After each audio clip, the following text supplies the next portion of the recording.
Hello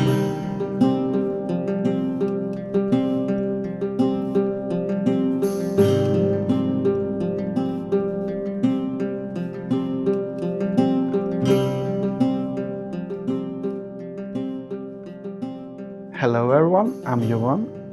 I'm the creative lead of the Universalis franchise, and today I'm going to talk about Rights of Man, our new cool expansion.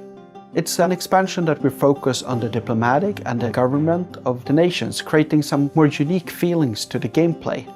There are 8 different countries that are ranked as the most powerful ones. We call the Great Powers. The Great Power ability is based on their development and their technology cost. So if you're really big but not as advanced, you're probably gonna be outranked by someone that's more advanced.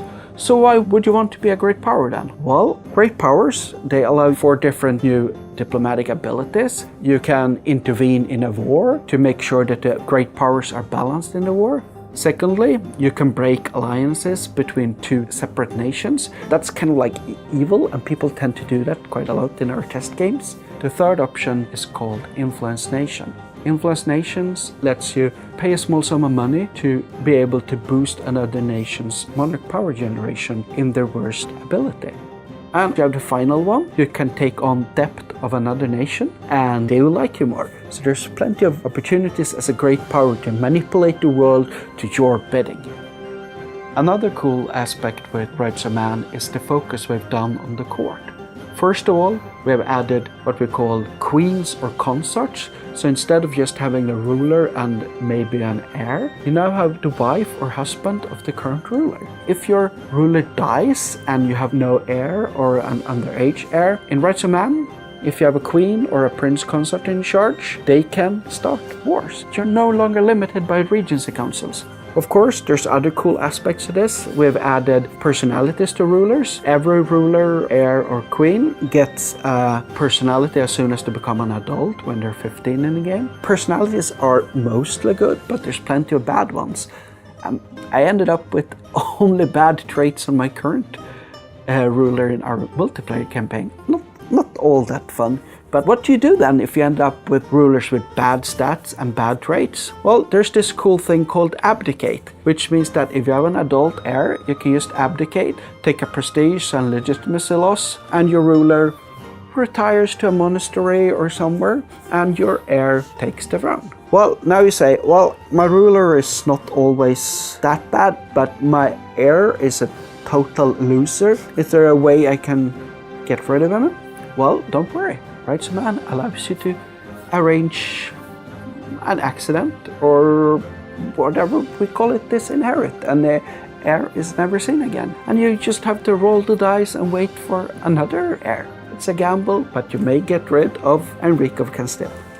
As we continue developing Universalis, we keep adding different features that are applicable to only parts of the world to make a different, unique experience every time you play through the game. So in Rights of Man, there's a few new religions and governments that get mechanics. The Coptic religion gets a new mechanic where there's basically a cooperative religion. We also added different cults to the fetishist religions in Africa. We've added a new unique government to the Prussians, another unique government to the Ottoman Empire. And there's plenty of more detailed mechanics that are to one part of the world to make sure that every country feels unique to play. In the time period of Universalis, not every state was centralized. So in Rights of Man, we've added more interaction and more information on how to handle your subject states. First of all, you can now build and develop inside your subjects. You also get far more information about your subjects in new interfaces, and 3 new abilities to control how the armies of your subjects behave. You can tell them to start just sieging or being passive inside their own country to not risk their armies, or tell them to be defensive. All of this to augment the options you were given in the Art of War expansion. Finally, the Rights of Man is accompanied by the 1.18 patch. We're adding new ideas, new achievements, improved AI, a new culture system where you have control over which cultures you get. But the coolest and the best thing with all of this is the new technology system. The technology system we've had in Universalis now harkens back to the origins of Universalis 1, where it was basically set that Western Europe were always faster than everyone else. Now, this is not necessarily true. In 1.18, the Prussia patch, 7 different institutions appear at every 50 years. They appear on the map in semi-historical places, and they will spread through the world depending on how you interact with them, the AI nations interact with them, and if you can work on making sure that the institutions you want spread to your nation. And if you don't embrace things like the Renaissance, colonialism, Enlightenment, or the printing press, you'll slowly get more and more expensive technology, and your nation will fall behind. Rights of Man will be released at October 11th. But don't worry, you'll see plenty more of us before the release day as we live stream on Tuesday and Wednesdays. Europa Universalis 4, Rights of Man.